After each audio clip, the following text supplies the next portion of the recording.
Hi there! In today's video, I'll show you how to add calendar widget on your Samsung Galaxy A55.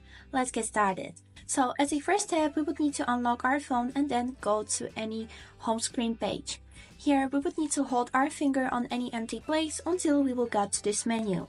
Here, click on this button which is named Widgets and scroll down until you'll find a calendar. Here is it. Click on this little arrow to see all of the options, and here you can choose the option which is more comfortable for you. So for example, I will choose this one and click Add. And as you can see, the widget has been successfully added and now it will be shown on your home screen. But we can also customize it a little. For that, hold your finger on this widget and click Settings. Here, as you can see, we can choose the background color, which can be white or black, and then choose the transparency from 0 to 100%. So for example, let's do it on 60%, and also here we can enable or disable this function match with dark mode.